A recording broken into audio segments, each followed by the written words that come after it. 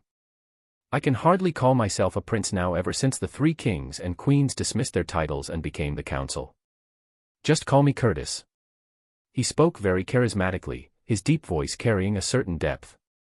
His expression was a bit troubled though, no doubt because his father's guard did cause some problems for me the last time we met. "Nice to see you again, Curtis. You must be a 5th year now." "Right." I responded cheerily, which eased the troubled look he had. "Yup. 5th year fire attribute augmenter as well as a beast tamer." "Nice to see you again," he announced as we grasped hands. Curtis' uniform looked much more intricate than Kai's loose-fitting robe. His outfit reminded me of an old-fashioned military uniform without the cap. His black blazer had dark gray accents and gold buttons. A military cord attached from his right shoulder to the collar of his blazer, giving a refined yet fierce air to him. "Ah, that world lion that greeted me must be the one your father acquired at the auction several years back." Everything clicked as the mana beast that so kindly greeted me sat down behind Curtis. "Ah, did Kai use Grotter to scare you?" He shot a look at Kai who just shrugged back. "Anyways, yes. I remember you were with us when we purchased him as a cub. We formed an equals contract last year after he reached a class." He tried to sound humble but I could tell he was extremely proud to call himself a beast tamer. I didn't mind because it really was a great feat he had accomplished, especially since he was able to form an equals contract instead of a master-servant contract with his beast. Looks like your bond changed a bit as well. Although it didn't really change much in size. He rubbed his chin while studying Sylvie, who had fallen asleep on my head. Just by analyzing his internal mana circulation, Curtis didn't seem to have gone through assimilation since the World Lion's beast will wasn't too strong on him. Yeah, her growth rate seems awfully slow, I said indifferently. It's okay. Even though there are quite a bit of students here that have bonds, most of them aren't beast tamers and not many of them even have equals contracts. He patted my shoulder, trying to comfort me. Looking closely, Curtis and his World Lion looked oddly similar. Curtis' hair and Grotter's mane were of comparable color and both of them had a fierce look. Ah, right. You remember my sister, Kathleen, right, he continued. The pretty, petite black-haired girl gave me a silent bow. She was dressed very similarly to his brother except instead of pants, she wore a skirt that came down above her knees, much like all the other girls in this academy. The only girl I'd seen so far that hasn't worn a skirt was Dora Dree, which I had no complaints about. Nice to see you again. I gave a simple bow in response. She had grown to look more and more like her mother. The stark contrast of her flawless porcelain skin and her jet-black hair, dark eyes, and long lashes made her look like a doll. Nice to meet you once more, Arthur. I am a first year as well, coming in as a scholar mage student. I am a single specialist conjurer in ice attribute magic. She bowed once more, her expression set like stone. I see. She's a deviant. I guess I'm next, although the order is off. My name is Claire. Claire Blad-Ehart. After the new changes in the school grade system, I'm considered a 6th-year battle mage student with dual attribute in fire and wind, and I'm also the leader of the disciplinary committee. I'm an augmenter like yourself, so just ask me if you have any questions. This upperclassman oozed positivity and passion from her very pores. She wasn't nearly as pretty as Tess or Kathleen, but she did have her own charm, with her scarlet red hair that came down to her chin. Claire wore a military-style uniform as well, but instead of golden cord like the Glader siblings, both her shoulders had gold epaulets, which were basically ornamental shoulder pads along with an embellished collar that went up around her neck. That, along with her light gray and gold-accented skirt with knee-high boots, gave her uniform a much more royal feel compared to my simple one. I tried imagining myself in a uniform like Claire's or Curtis and I shuddered at the thought. While it looked great on her, I was glad that the DC officer uniforms were tailored to each of their preferences and that Director Gutsky made mine much simpler. It took me a second to register, but I suddenly remembered why her name sounded so familiar. Are you perhaps related to Caspian Blad-Ehart? I questioned. Oh. Do you know my uncle?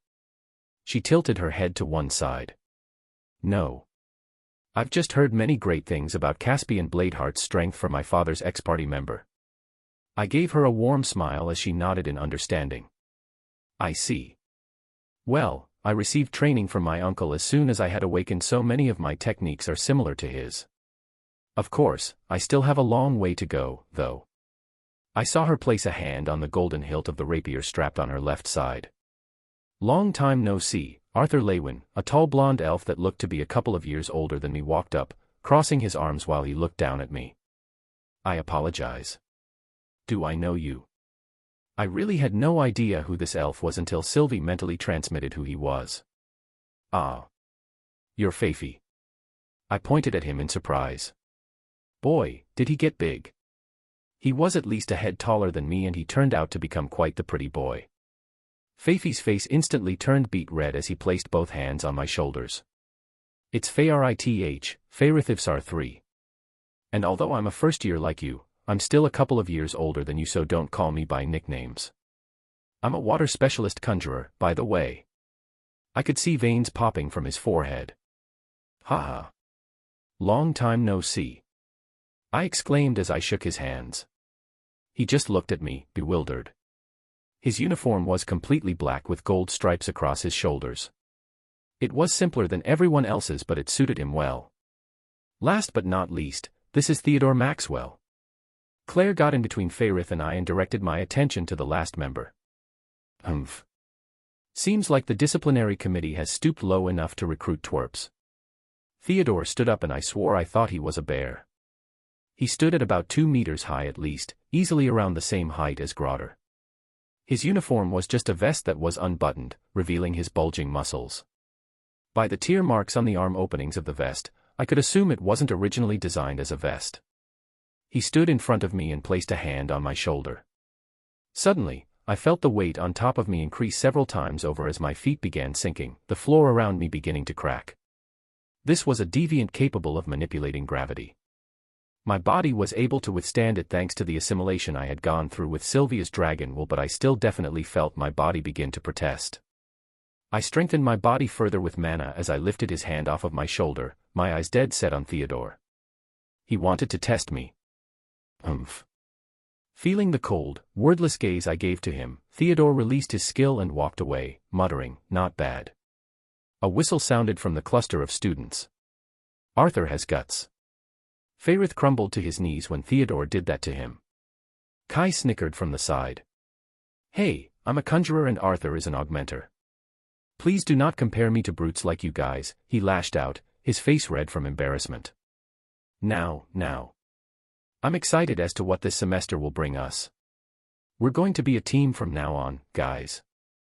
We'll get lots of chances to bond and get closer, so look forward to it." Claire piped up in a cheery voice as she puts her hand out. "I'm looking forward to it." Kai put his bandaged hand on top of Claire, his face still a mocking smile. Sounds like we're going to have some interesting times." Doradri got on her toes as she put her beefy hand on top of Kai's. "Haha. Yes. Let's do our best." Curtis placed his hand in as well, Kathleen wordlessly following suit. "I just met everyone and I was already tired. I'm sure it'll be a blast," I breathed out while placing my hand on top of Kathleen's. Sylvie ran down my arm and placed her paw in as well. Theodore put his massive hand on top of Sylvie's and my hand, making the whole circle stumble a step forward. As Theodore gave a silent nod, Claire gave us a big, confident smile and shouted, "To US. The disciplinary committee." Before the club rush commences, the student council would like to formally introduce to you, the students of this academy, a group that was personally picked by the director in hopes to resolve and prevent disputes amongst students as well as enforce penalizing measures for troublemakers.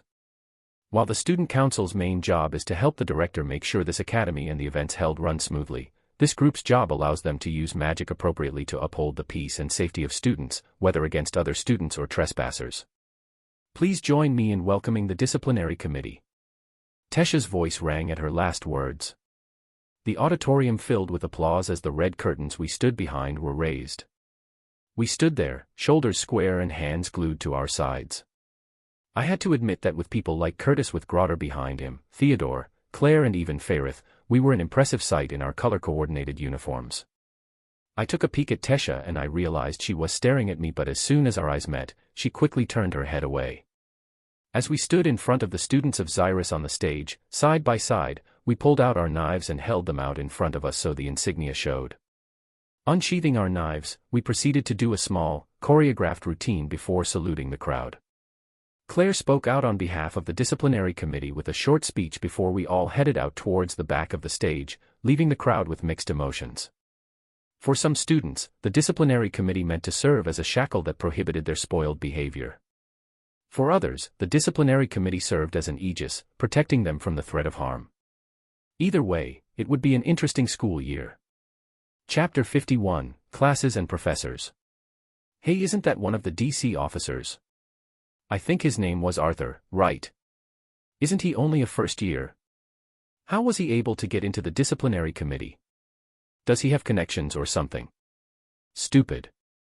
Even if he had connections, I hear everyone from the disciplinary committee needs to be really strong. He's kinda cute, no? Yeah, he's totally my type. That white fox on top of his head is so adorable. I sat towards the back of the classroom with Elijah next to me. The constant murmurs and whispers that echoed against the walls made my head hurt. The professor for our first class, Fundamentals of Magic Theory, had yet to arrive, allowing the discussions of this morning's ceremony to ceaselessly go on. Look at how popular you are, Mr. DC officer. Elijah nudged me with his elbow while giving me a sarcastic smirk. Before I had the chance to respond, the person who I assumed was the professor walked in with confident strides. Our professor seemed pretty young, at most, in his mid-30s. He had well-parted brown hair that he kept neat and styled. His face was freshly shaven to reveal a narrow jaw. He was on the thinner side, but in no ways out of shape. His proportions were good for a conjurer, which I could tell by the wand strapped to his side.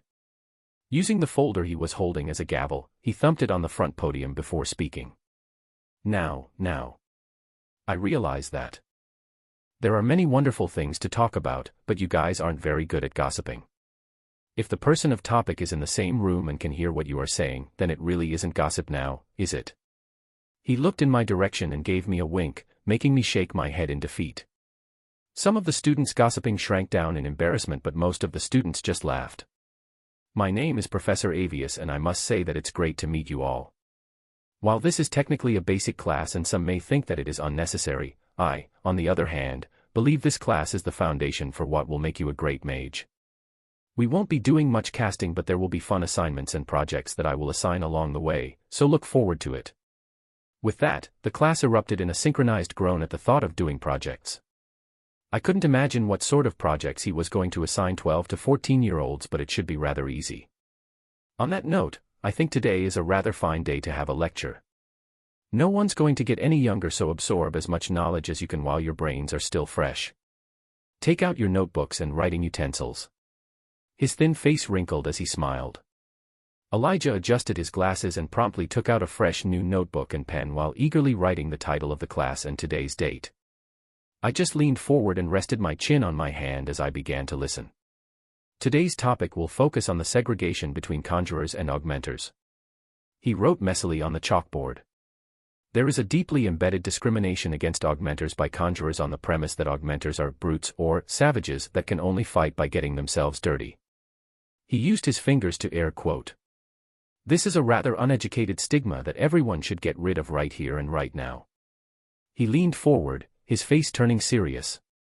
His words caused a few murmurs of disagreement and some of acknowledgement. Coming from the point of view of a conjurer, it is silly to say that we are above augmenters because our bodies are more suitable for influencing mana remotely, as this is an advantage we have only while we are in lower levels. He scribbled some key points on the chalkboard. When a mage's mana core, conjurers and augmenters alike, reaches the silver stage, the ability to manipulate mana becomes much more unrestricted.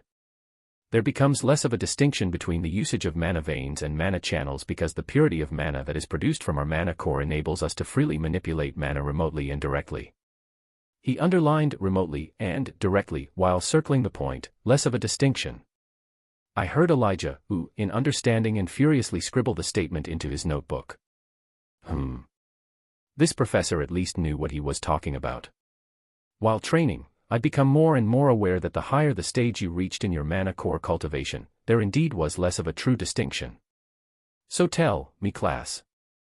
If, in the end, two mages, one conjurer and one augmenter, both reach the silver core stage, who would have the advantage? I, for one, say that it's either evenly matched or that even the augmenter would have an advantage. This statement creates even a louder protest from the students.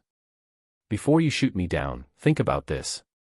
Until the silver stage, assuming that we have both the talent and necessary luck to get there, both conjurers and augmenters train in developing their magic. However, augmenters also trained in hand-to-hand combat, refining their bodies along with their skills since the time they awakened, which was usually during the prepubescent age. As the augmenter becomes stronger and reaches the latter stages of his core, he will continue to develop his long-range skills, although it may be inferior to conjurers at this point. However, once the augmenter reaches closer and closer to the pinnacle of his core development, casting long-range spells will become more and more natural while the augmenter will still naturally keep his combat skills. So, tell me, are conjurers really the more noble, more dominant type of mage? Some old-fashioned mages continue to believe that conjurers remain the prevailing mana manipulator, but Director Cynthia, along with many other influential figures in this continent, are trying to establish ways to inhibit this belief. I implore you youngsters to keep this fact in mind. Augmenters, don't get hot-headed because of this topic since, at this stage, you are still clearly at a disadvantage against conjurers. Conjurers, don't just mope around at this news and develop your combat skills. While it may be harder for you to defend yourselves without the natural competency in forging mana around your body internally, that doesn't mean there is no way to use spells to strengthen your body.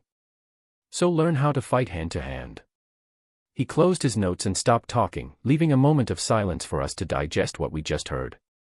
Any questions? He said softly, giving us a sincere smile. Elijah's hand immediately shot up and the professor pointed at him to ask away. Professor, if what you're saying is true, what is really the end result between the two category of mages when they reach the silver stage or even higher? He asked seriously, not a hint of my usual girl-thirsty friend in sight. Good question, Elijah Knight. He looked down at his notes before he responded. The end result is two mages with different preferences and styles of fighting. The conjurer at this stage will be able to imbue their body with mana just like an augmenter can at lower stages, but their fighting style will lean more towards long-range combat, consisting of many layers of spells to trick and weave around an augmenter who may be more adept if they get close. He wrote down some of the major points in his explanation. As for the augmenter, while long-range spells will become more natural for them, just like the conjurers at this stage, they usually lean more towards fighting up close and using projectile spells more straightforwardly. Augmenters, after all, are not as accustomed to remotely fighting like the conjurers who, in order to distance themselves from close-range threats, prepare many layers of spells through multicasting and chain casting. He circled the keywords for us to remember. Elijah just nodded in understanding as he again wrote down, almost word for word, what the professor just explained. The class ended with a few more minor questions from various classmates. As the giant bell tower rang, the professor wrapped up the discussion and we prepared for our next class. I'll see you at lunch then, Elijah asked while he packed up his bag. Sure. The person who gets there first saves the other a spot in line. I patted my friend on the back before leaving through the door. As I walked through the densely packed hall, I sensed some gazes here and there after they recognized my appearance and uniform. On the way to my next class, which was practical mana manipulation, I realized that there were quite a bit of students who had bonds. Most weren't so impressive, like the horned red I saw on a student's shoulder, but there were some rather large beasts that students were proudly showing off. This boy who looked to be around 15 was riding on top of a giant lizard and had his chin proudly out. I didn't even know what that lizard was called, but from the amount of mana it had inside its beast core, it couldn't be more than a C-class mana beast. When I arrived to my next class, I noticed that the layout of this room was very different. It was shaped like a miniature arena, with a battling platform in the middle, encased in a barrier field, and rows of seats circling around it. I made my way to a random spot and sat down. I'm hungry, Sylvie grumbled as she began impatiently thumping her head on top of mine. Yeah, me too, lunch is still a bit away though, do you want to go and catch something? Sylvie nodded and scurried off at a speed that startled me. She was surprisingly fast when it came to food. More and more students started filling the room after a few minutes. While most were first years, there were some second years that decided to take this class later. May I sit here? I turned my head to find Kathleen in her disciplinary committee uniform standing beside me. Sure, go ahead. I moved my bag that I had on the seat next to me so she could sit. Her expression didn't change, but she did give me a slight bow before removing her notes, carefully straightening out her skirt in a refined manner before taking a seat. Well, look who we have here. If it isn't Princess Kathleen and my rival, Arthur Lewin. From the front of the door, Fairith confidently walked towards Kathleen and I. Since when did he become my rival, and a rival in what, exactly? Aren't you loud this morning? I leaned my head on my hands as I looked at him. Well, it is a fine morning today. Didn't the commencement ceremony today make you excited? He harumphed as he took the seat on my other side. Why was he sitting next to me? I thought he wasn't very fond of me. While it is a bit late into the morning, it is still technically the morning, so, good morning. A rather upbeat, bulky man wearing a light armor clapped to get everyone's attention. He looked more like a low-class adventurer instead of a professor, but when I inspected his mana core level, I was surprised to see that he was light yellow stage. Well, we have quite the crowd of students. I know my class is always popular, but I'm honored to have this many students. My name is Professor Geist. Welcome ladies and gents, and welcome DC officers. It is a privilege to have you in my class. I couldn't tell whether he was being sarcastic or not when he directed his little welcome at us, but I chose to not mind it. This is practical mana manipulation, or PMM as I like to call it. That means we will be doing things very practically. Practically, in my definition, means through example, because what better way to learn than through hands-on experience, right? His deep bass voice boomed throughout the class, waking up anyone that might have still been sleepy, which included me. I understand that most of you are first years and that many of you have just awakened not too long ago. However, parents have been more and more dedicated in teaching their children as soon as they awaken before they even send them here, so even that assumption is mostly inaccurate. However, for the sake of equality, I shall assume that every first year is a beginner in mana manipulation, of course with the few exceptions, i.e. the three sitting right there. He pointed to the three of us while giving us a wink, drawing attention to us from everyone inside the room. I'm sure everyone, including myself, is curious as to what sort of level in ability our newly formed DC has. They are the ones that are going to be protecting the students here in this academy after all, right? Several shouts of agreement spawned from around the room. I inwardly sighed, realizing that this professor was going to make this class a real pain in the ass for me. I saw even Kathleen's brow twitch in annoyance on her usually expressionless face. Well. If Professor Geist insists, I shall volunteer myself on behalf of the disciplinary committee to demonstrate the ability that our group, that was personally picked by the director, possesses. Fairith got up from his seat and placed his right hand over his heart in a proud manner. Sigh. Haha. That's more like it. Fairith, correct. Come down. To the stage, he gestured. Fairith elegantly hopped down from his seat onto the battle arena in the center of the large classroom. Some of the students cheered for him while others were eager for blood. If my guess is correct, you are a light orange stage conjurer with water specialization, correct? Pretty good for a 15-year-old, even as an elf. The professor rubbed his chin, studying him. Yes. By the fact that I cannot sense your mana core level, I assume that you must be quite a bit of a higher level than myself. It is an honor to receive your tutelage. While Fairith's response was very well-mannered, he had a slight tone of arrogance, as if implying that even if the professor was a higher level, he could stand his own against him. Of course. I am at light yellow level stage, after all. To make things fair, I will only use long-range attacks in this demonstration. He took out a two-handed sword from a dimension item he had attached to the buckle of his belt and stabbed it into the stadium behind him. I could tell Fairith was about to protest that it wasn't necessary, but before he could, Professor Geist held his hand up. Please. If I were to lose, I would at least have an excuse, right?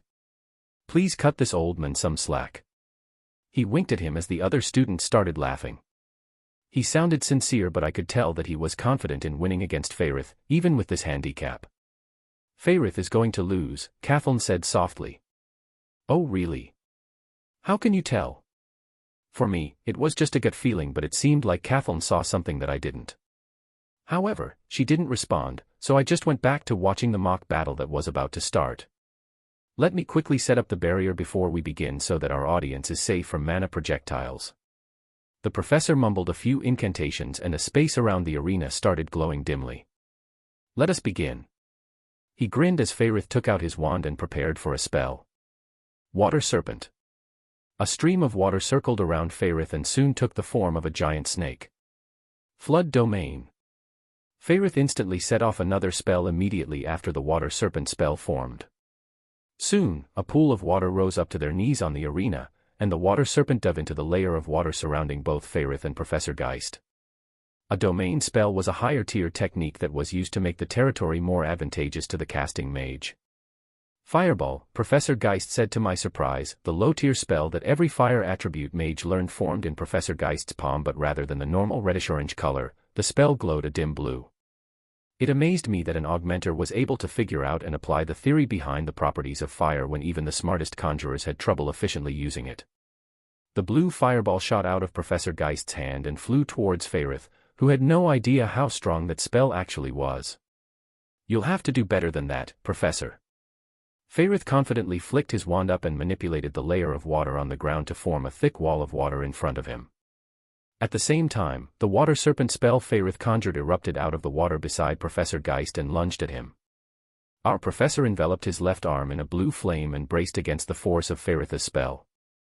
As the Water Serpent struck Professor Geist, a cloud of steam erupted, hiding him from view. Meanwhile, the blue fireball smashed into the wall of water, creating a sharp hiss as our professor's spell bore through Faritha's defense, making its way towards my fellow DC member.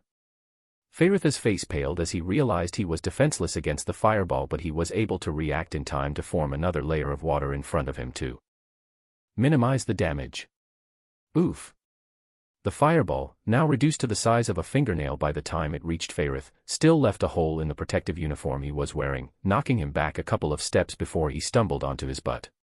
Do you surrender? Professor Geist gave a wide grin as he walked out of the cloud of steam while juggling 2 more blue fireballs in his hand. Why yes, I concede. Farith had his head down in shame as he trudged back to us, his uniform soaking. The students were all mumbling about how the DC wasn't that great, doubting whether we actually had the capability to protect them. You did well, Farith. I patted the elf's back. He did well considering he didn't know what he was up against. What was this professor trying to do by making a fool of us here? Did he just want to boost his ego by picking on his students? Would anyone else like to volunteer? He stated while looking at Kathleen and I. I was about to raise my hand but was startled when Kathleen suddenly shot up from her seat and spoke. Please guide me well, she said simply before lightly hopping down into the arena. Chapter 52, Classes and Professors 2.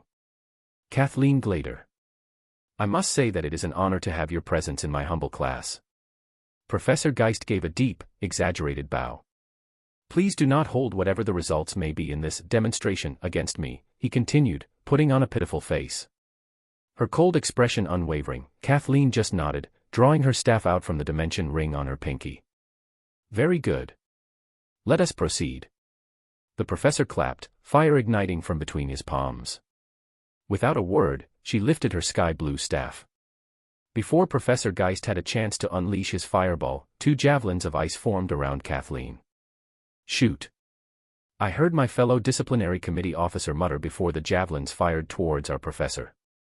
So she decided to go the offensive route to keep Professor Geist from attacking her. A faint smirk crept up on our professor's face as he lifted his hands that were still aflame, ready to block the ice spears. As soon as the ice javelins touched the fire on his palms, they instantly melt, disappearing slowly as a sharp hiss resounded. Ice javelin, she muttered again, and this time, instead of 2, 5 spinning javelins formed near Kathleen. Shoot. Her expression remained icy, like a coiled serpent ready to spring. Ha ha. Impressive. As expected of our princess. Professor Geist grinned, the class leaning forward to get a better view of this intense battle. Since most of the students were first years, they weren't at the level where they'd be able to conjure something like this, let alone almost instantly. Our professor concentrated as the 5 spears shooting toward him, ready to pierce through if not countered. Ember wisps. The spell he prepared finished in time as Professor Geist jumped back, releasing small, floating orbs of blue flames. Wasn't this the spell Lucas used during his rank examination?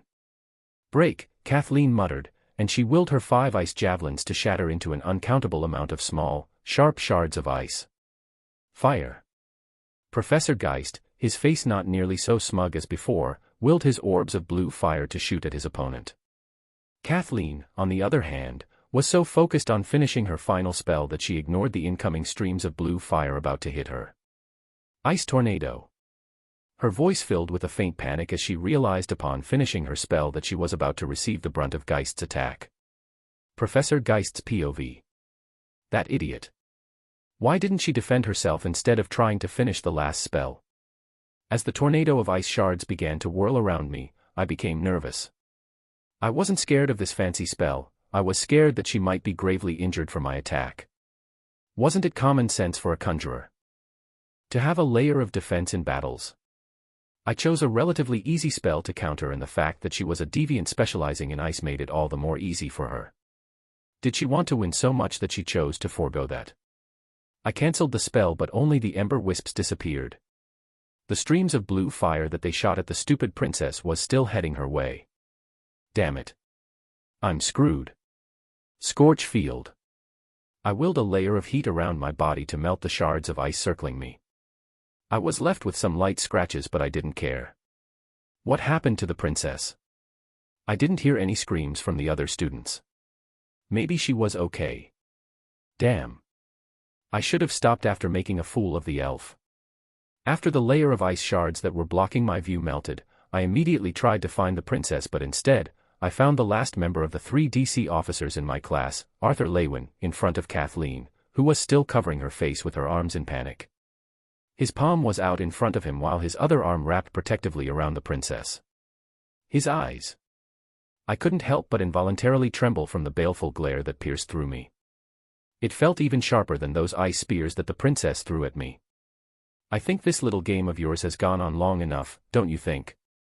His expression stayed icy, the innocent facade that I now knew he usually kept nowhere in sight as his domineering gaze looked at me without remorse. Was this his true face? While I am thankful for your concern over the princess, it was unnecessary, as I had it all under control. No way was I going to lose face right here, on the first day, in front of all of my students. Under control. Arthur's brow slightly twitched and I could sense his annoyance. Was I the only one feeling this pressure? This wasn't normal. AA class mana beasts didn't even exude this much pressure. Yes. Do you think that I, a professor at this esteemed academy, would actually put one of my students in harm's way? I said calmly. There was no proof. Today was all just a little mistake. This ingrate really planned on insisting that he had this all under control. I already knew from watching Lucas that once the remote spell from the wisps were shot, they couldn't be cancelled. Then again, there was no proof since I'd blocked it. I see, then in that case, allow me to take the place of my colleague in this demonstration. Haha, well, if you insist. I seem to have scared the princess a little too much with my last spell. I should have cancelled it earlier if I knew you were going to interrupt. Now, some of my students may misunderstand that I was trying to actually hurt her. Even now, this pathetic excuse of an instructor was trying to defend his position. I could already tell from the various murmurs around the class that most of the students already believed what he was saying. I turned back to Kathleen. You're okay. Do you think you can make it back to your seat on your own? I gently stirred her from her stupor. Why yes. I'm really sorry. For the first time, I saw a change in Kathleen's expression. She looked really embarrassed, her porcelain white skin flushing a light red as she turned away to go back to her seat. Then please guide me well. I turned back to Professor Geist and drew Dawn's ballad.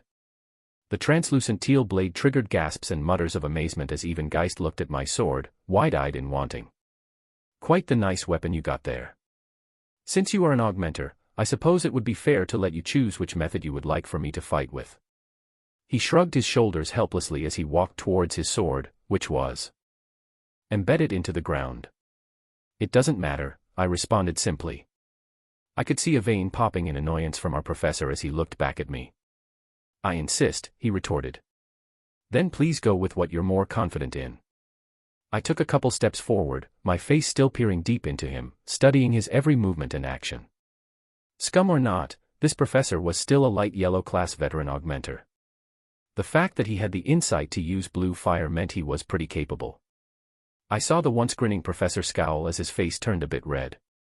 I could tell he really wanted to leave an amazing impression on his class, and so far, I wasn't giving him much face. Very well then. I'll be sure to go easy on you. The upper portion of his face betrayed his light-hearted smile.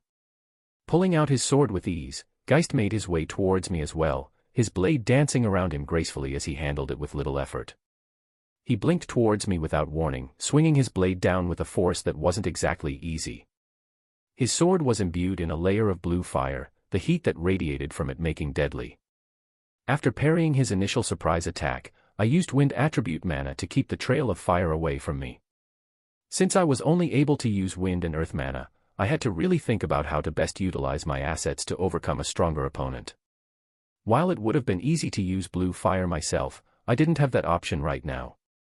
His bombardment continued, the force of each swing and stab getting faster and stronger, as if trying to test the limit I could handle.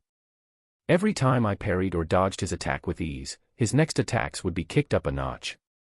I wasn't using any spells to receive his attacks, just mana strengthening and pure sword technique, which seemed to frustrate our professor even more. I'm sure the disciplinary committee aren't only made of rats who keep dodging and running away, he said loudly, putting on a joking face. Is there really a need for me to attack when our esteemed professor can't even land one on a first-year student? I countered, putting on an innocent face. He didn't answer, his lips contorted in anger instead. By this time, a couple of the students had already caught on that this wasn't just a simple demonstration, some whispering if they should call the director or the student council over. Professor Geist's attacks became fiercer as he started implementing several spells along with his attacks. Flame Pillar. A stream of blue fire shot up from the ground beneath me as I instantly sidestepped to avoid it, countering him with a concise strike to his neck. Catching him by surprise, he jumped back a lot further than he had to, in order to dodge my blade, a bead of sweat forming on his brow. Even rats become deadly when cornered, Professor. I shot him a snide grin as I immediately closed the distance between the two of us. Appearing right next to him, I willed wind mana around the blade of my sword as I prepared a spell. Each swing I took formed a still path of wind, confusing Professor Geist, who was still able to block my blows. Every swipe, every lunge, and every swing I took created an almost transparent path of air in its trajectory. Professor Geist wasn't trying to put on an act of confidence anymore, concentration was etched on his face as he tried to block my flurry of attacks. He was reaching the edge of the arena as each blow from me forced him to take a step back, the flames on his sword flickering helplessly upon receiving each attack. It was about time to end this. I willed the surface of the ground where he was about to take his next step to concave in, making him slightly lose his balance. As expected of a veteran augmenter, he stumbled for a split second but was able to soon regain his balance. However, that split second was all that I needed. Tempest. The dozens of trails of wind that were produced from each of my mana-instilled blades suddenly glowed and shot out. My assault reached its climax as the speed of my attacks increased, my blade becoming barely visible. All the while, the spell I had just activated, Tempest, followed behind each of my attacks, making my barrage a chain of both sword and sharp blades of wind. Overwhelmed by the sheer quantity of attacks that he couldn't hope to block completely, he stumbled onto his butt and rolled out of the arena. The protective barrier that blocked all spells from going through flickered and cracked as my Tempest spell bombarded against it until finally, the barrier broke with a sharp sound. It had been strong enough to block all but one last blade of wind from my spell, which grazed my professor's neck, producing a trickle of blood. Fortunately, the professor's man-imbued body was strong enough so that my deadly blades of wind only grazed him, but he still sat flat on his back, his face pale in fright and knees shaking as I buried my blade in the ground right next to his carotid artery. Pulling out my sword and putting it back into my dimension ring, I looked down at our professor. "Thank you for your guidance." As if on cue, the bell rang, and I walked out of the room, leaving the entire class's eyes wide and jaws slack. "Hey Arthur." I heard a soft voice from behind me. It was Kathleen running towards me with Fairith following behind. "I have to admit, you were impressive back there, Arthur." As expected of my rival. Fairith crossed his arms, but his face looked a little disheartened. Putting an arm on the elf's shoulder, I said to him, "You did good out there, Fairith. If you knew the type of spell that the professor was using, I know you would have prepared more preventive measures." "Oh, of course. If I knew that the specific spell he would use was a lot stronger than I anticipated, I'm sure I would have come out as the victor in the end," he said, but the faint smile on his face showed that he appreciated my faith. I turned to Kathleen, who was still a bit shaken up. "Are you an idiot?" I said to her, flicking her lightly on the forehead. She looked at me in utter shock, and even Fairith looked a bit panicked. "If you chose to defend yourself instead of focusing so much on beating the guy, you wouldn't have put yourself at risk like that. Don't be so stubborn and think things through more carefully. You know, you're awfully emotional for someone whose face never changes." I gave her a playful smirk before walking to my next class, leaving the princess in a daze while Fairith panicked, thinking of ways to console her. Q. I'm full. "How was class, Papa?" Sylvie scurried on top of my head and settled in, messing up my hair. "Meh, it was okay. I simply think, patting my precious bond." Chapter 53, Classes and Professors 3. While walking to my next class, I couldn't help but become a bit frustrated with myself. I had been impatient back there, only wanting to overpower Professor Geist to end it fast. Using only my wind and earth attributes, I couldn't end it as easily as I'd wanted to. I guess being blessed with too many gifts had made me become a bit too impertinent. In reality, I'd yet to reach the pinnacle of strength in this continent, even though I definitely had enough advantages that would allow me to reach the top. With that mindset, I needed to stop comparing myself to students my age and think bigger. My only hope was that the upper division classes would offer insight into mana manipulation that I couldn't pinpoint on my own. I was rather interested in my next class, Basics of Artificing. Artificing was something that never existed in my old world. I was sure there were relevant ties to technology used in my old world, but the premise of manipulating and coding mana to have specific uses designated to an object would be new to me. Upon entering the classroom, I was pleasantly surprised to see that the layout of the room was that of a laboratory. Beakers, containers, different types of ores and various gadgets filled the room, making it all the more authentic. I was somewhat relieved to see that there was no one I knew in this class, giving me peace of mind. As students started filing in and sitting next to acquaintances and friends, a girl that looked to be about my age walked by and stood next to the stool beside mine. Is this seat taken? If it is, I'll move somewhere else. I didn't know why she looked so panicked, but I couldn't help but chuckle at her innocent personality. No, the seat isn't taken. You're free to sit there if you wish, I said with a welcoming smile, taking a seat myself. The girl was ordinary, to say the least. Her thick round glasses magnified her eyes and the freckles underneath them. Her curly hair looked like it had a life of its own, as it was forcibly tied into a ponytail down her back. Compared to girls like Tess and Kathleen, whom everyone fawned over, and for good reason, she was rather plain. But for some reason, it was comfortable around her. Thank you, she muttered with her head face down. Millie. What was that? I leaned in closer to hear her last sentence. Emily. My name is Emily Watskin. Please be my friend, pleased to meet you. Her eyes widened, stunned at her own words. I shared her expression before I burst out into a laugh. Sure. My name is Arthur Lewin. I grasped her hand and couldn't help but become surprised by how coarse her palm was. Oh. I'm sorry. It probably feels gross, right? She retracted her calloused hand while her face turned a bit red, accentuating the freckles on her cheeks. No, it's quite fine. I have calluses too. See? I held my sword hand out to reveal the hardened lumps on my palms. Wow, you're right. You must practice a lot. It's no wonder you're in the disciplinary committee. I really admire that. For me, I really love artificing, so I end up fiddling around with a lot gadgets. Unfortunately, it makes my hands get this rough. She scratched her head, her sentences becoming faster as she got more comfortable with me. Really? I rather admire people like you. I'm jealous that you have such a passion for artificing.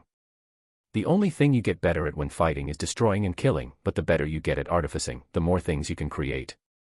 I looked down at my own calloused hands. Whoa, that's deep. I saw Emily readjust her thick glasses while she pondered what I had just said in her head. Haha, I ended up saying something unpleasant. I apologize. The class was getting pretty loud as the room filled up with eager students, most of which were here as a scholar mages. No. It wasn't unpleasant at all. It's not something you hear every day from a 12-year-old. She desperately shook her hands to gesture that it was okay. You say that as if you aren't a 12-year-old yourself, I snickered as I looked at her. Slumping in her chair, she lets out a sigh. True. It's because I'm apparently a genius of some sorts. I don't really get why people say that, but people don't really treat me as a child anymore after I created the projection display artifact. Wait, what? You're the one that invented the display used to show the king's and queen's announcement. I stood up from my stool. Well, only a part of it. I tinkered around with some of the things in my parents' lab and I made the basic designs a couple years back. She scratched her curly hair again. Sinking back into my stool, I let out a deep breath. Holy crap. She built something like that when she wasn't even 10. Well, I must say that it is an honor to be in the presence of a genius such as yourself. I give her a smirk, bowing my head in mock fealty. Oh, please. Don't you start now too. Besides, you're quite famous too, you know. She gave me a smirk as her glasses reflect the classroom light, making her look like an evil scientist. Really? I've tried very hard to lay low. I guess that didn't work. I leaned my head on my hand. Puffed. Well, joining the disciplinary committee as a first year sure didn't help. There are other first-year students in the committee as well, I refuted. But not humans. You and Princess Kathleen are the only ones, and the princess has been hailed as a prodigy since she awakened. That leaves you, a mysterious human freshman that has a bond with a white fox-like mana beast and no background, also able to overwhelm and completely demolish a professor that is a veteran adventurer at the light yellow core stage.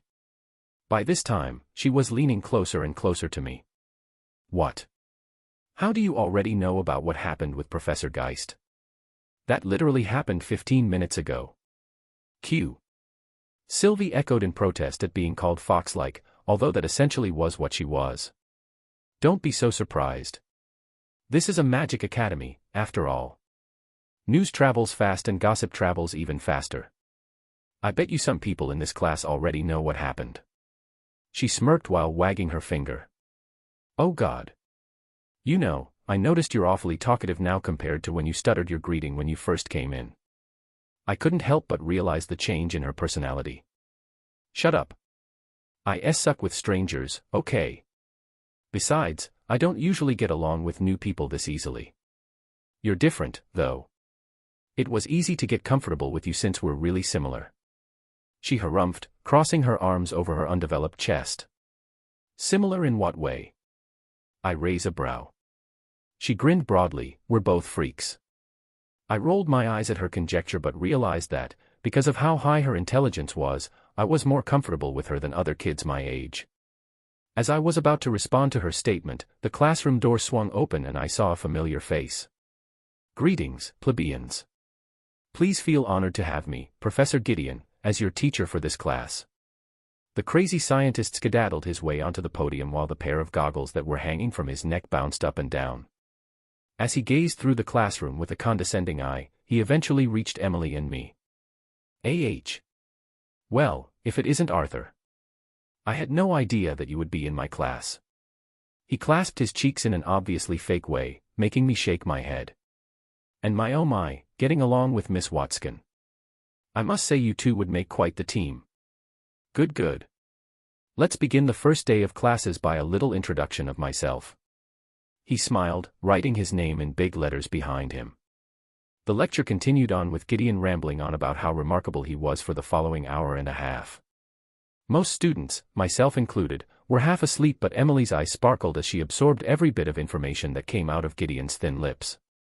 I guessed even a genius like her respected Gideon in the field of artificing.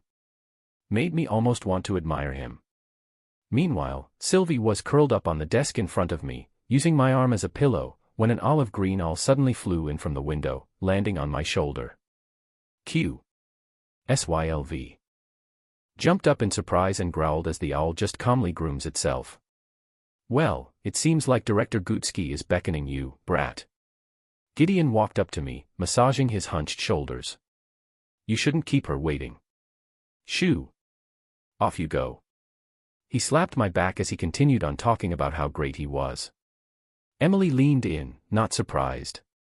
I told you not to underestimate how fast news traveled. Yeah. I walked out of the classroom, hearing some of my classmates begin their discussion about what happened. Now, where was Director Cynthia's office again? I scratched my head. As if he understood, the owl flew off of my shoulder and began flying towards the right, gesturing us to follow. Papa, he's dangerous. Sylvie warned me, her first standing one. The campus was fairly empty as most of the students were either in class, training on their own, or in their dorms. Getting caught up in the beautiful scenery of this campus, I realized a little late that the owl had landed on a statue in front of a building that I assumed was the director's office, waiting for me to enter. Opening the door, I headed inside while the horned owl perches itself on my shoulder again, making Sylvie hiss and throw paws at it in warning. I see that Javier has personally guided you here. Odd. I have never seen him get so comfortable with a stranger before. Professor Gutsky, who was sitting behind her desk, rested her head on her hands as she looked at me but studied Sylvie in particular.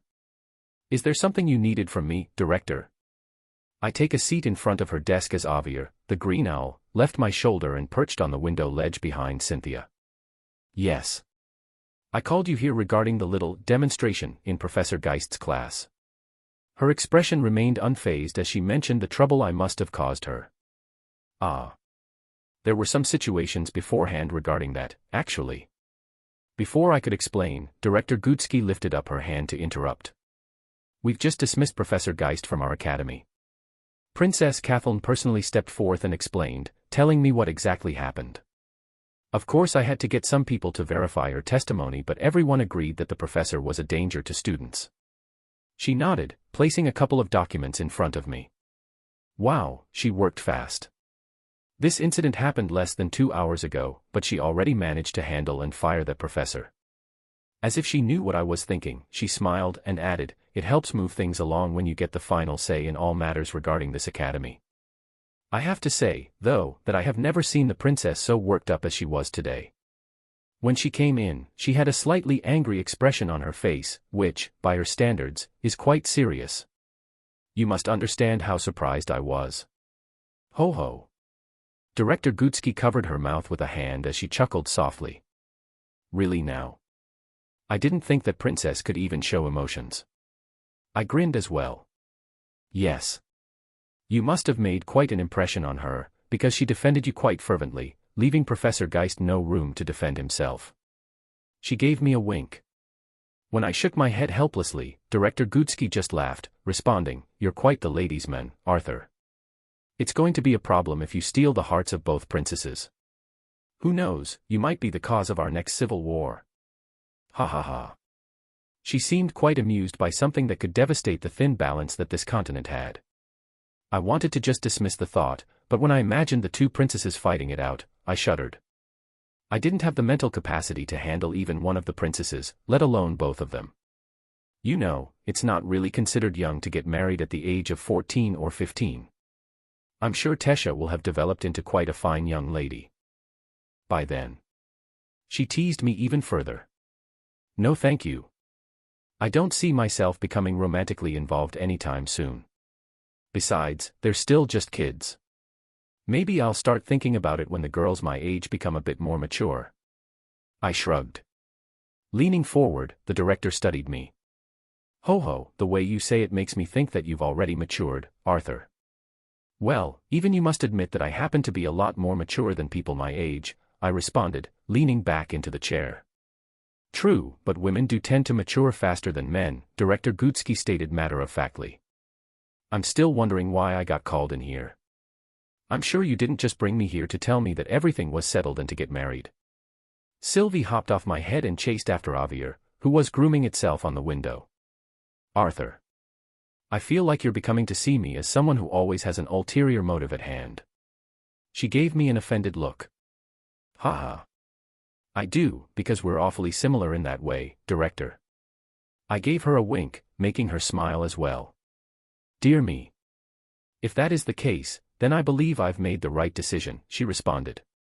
Arthur, what do you think about being the professor for your class, practical mana manipulation?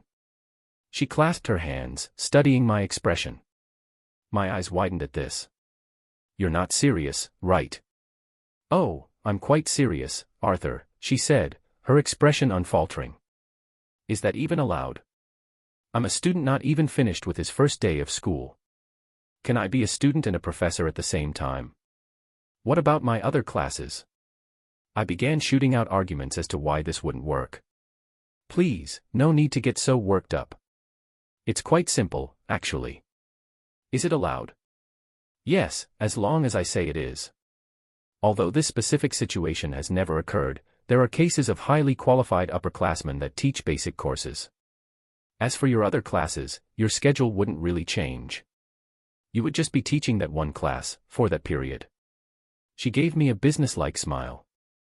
I began thinking. Director Gutsky wasn't doing this for her benefit. She would be sure to get a lot of complaints from noble parents protesting why a first year was teaching a class.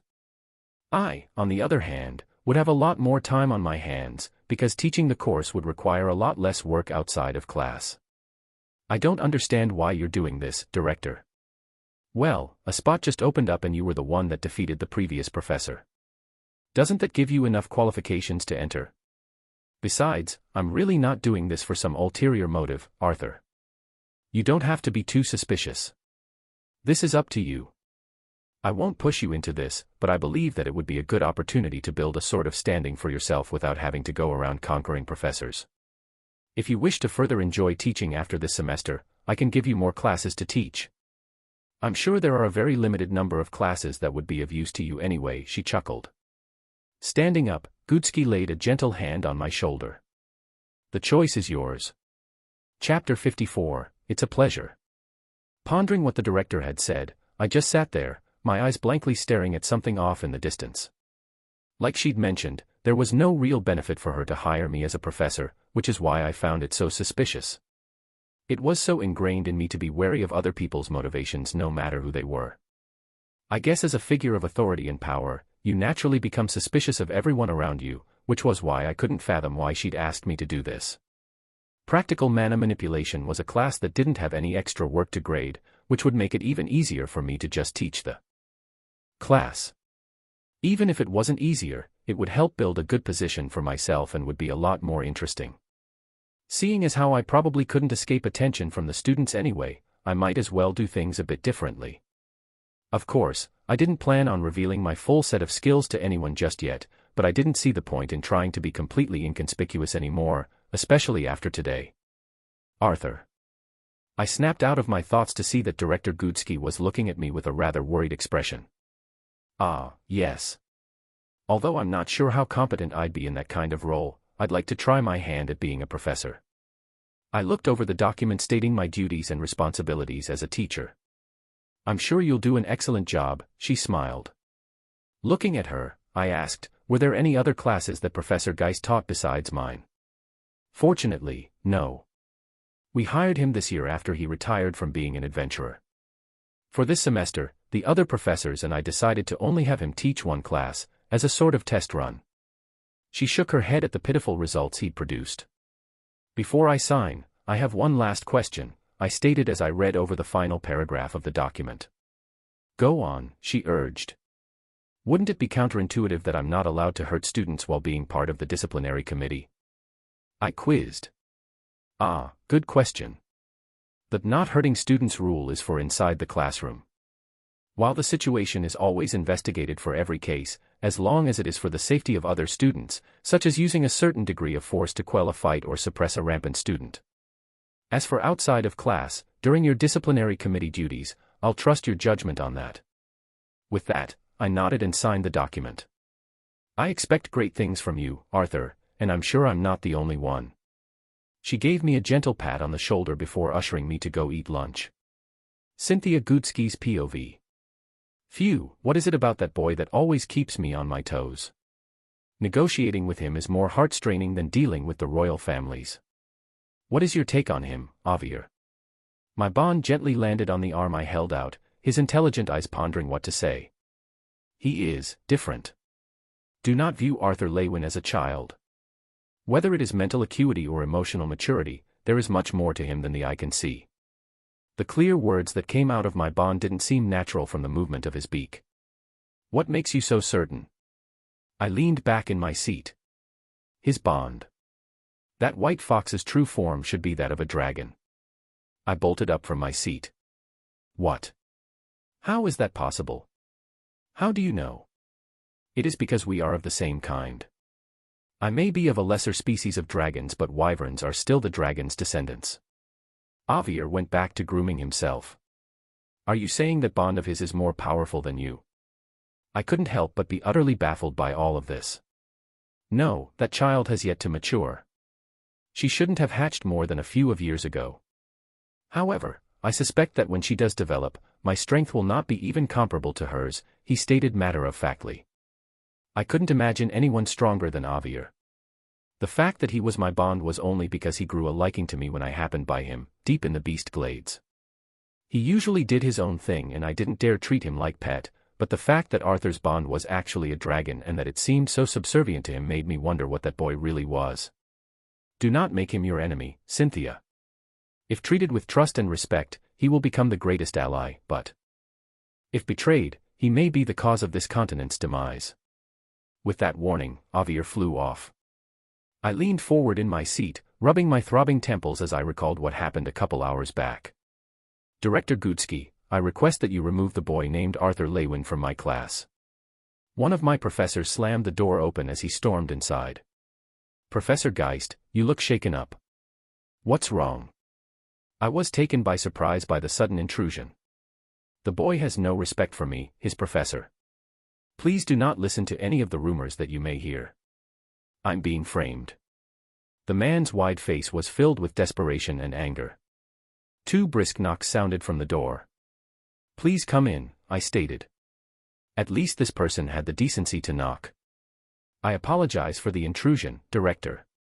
The petite Kathleen gave me a small bow before walking up next to the now pale-faced professor. "What's the matter, Kathleen?"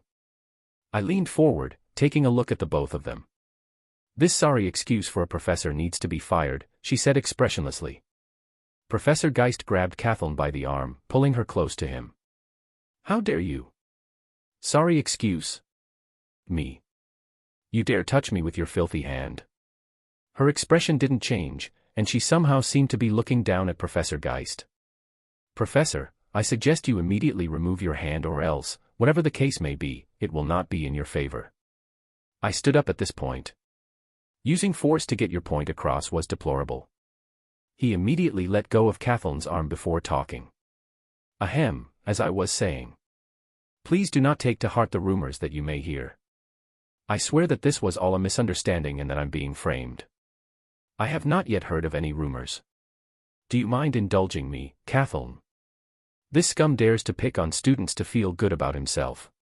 Even ignoring the fact that he utterly humiliated Fairith, if Arthur didn't step in, I would've." Without finishing her last sentence, she glared at the professor. I turned to Professor Geist, who was desperately denying this accusation. "I'm telling you that it was a misunderstanding. I simply wanted to demonstrate in front of the class the level the disciplinary committee is at, you know, for the other students to know. If that was simply what this was, then there would be no reason for you to come into my room and insist that Arthur be removed from your class." I couldn't help but sigh internally at the thought of handling this dilemma. I turned to my secretary, who had peeked in to see what the fuss was about. "Tricia, please gather information for me from Professor Geist's class regarding this incident." My brunette-haired assistant bowed before running off. "Now, please be patient as this is sorted out. I will do my best to be just about this." Before I was able to dismiss the two of them, Princess Kathleen walked up to me. "I trust that you will handle this fairly, but just know that, if it wasn't for Arthur, you wouldn't be handling this professor's ethic case but a student's injury case." "My injury case? I bid you good day, Director." She turned around, completely ignoring Professor Geist, who was taken aback by her last statement. Recalling the testimonies I received, it seemed like Arthur completely overwhelmed Professor Geist.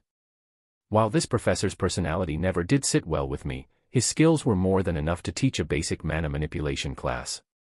Even while being a light yellow core augmenter, and a quite capable one at that, he had been completely defeated by a 12-year-old. I let out a sigh in regret that I didn't measure the level of the boy's core while he was just here. A 12-year-old defeating a veteran adventurer using only his wind and earth attribute mana, which I remembered him mentioning were his weakest, and who also had a bond with a dragon. What more was there to him? If I asked, would he tell me? "Art. Over here." I saw Elijah waving at me across the dining hall. I noticed he was sitting with a girl when I came over. "This is Charlotte. Charlotte, this is my best friend and roommate, Arthur Lewin." He stood up, gesturing the both of us to shake hands. "Hi Arthur, I've heard a lot about you."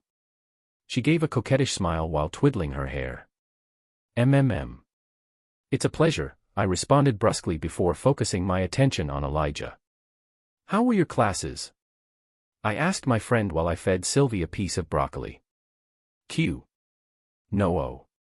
Ah, your little mana beast is so cute. Do you mind if I pet it?"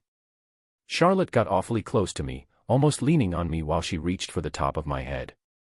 But before she got the chance to pet the growling Sylvie, I grabbed her wrist. "Sorry, she doesn't like strangers touching her." I looked her dead in the eye, making her blush by how close her face was to mine. Oh, I'm sorry." She shrank back, focusing back on the food. Seemingly ignorant of what was happening, Elijah responded, his mouth full of food. "Classes were great. I especially like my basic chain casting class and mana utilization class. Although for mana utilization, I feel like the professor that's teaching is going over the exact same thing that you told me to do. By the way, I met Charlotte in my chain casting class. She's really good. Haha, please, you're making me blush. Charlotte put on a bashful face as she squirmed in her seat. Anyways, how were your classes?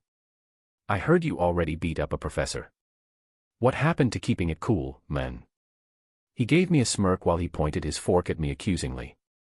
Yeah, about that, so I ended up becoming a professor for that class, I responded coolly, shoving a piece of meat in my mouth while avoiding Sylvie's attempts at trying to steal it. Elijah spluttered the food he was chewing towards us as I instinctively leaned back, trying to get out of range. The girl named Charlotte screamed as received the brunt of my friend's attack. Elijah, that's gross. I wiped some of the stray food particles that I couldn't manage to avoid from my face. Sorry, what? You're going to be a professor? He wiped his mouth before trying to wipe Charlotte's face, but Charlotte rejected the offer.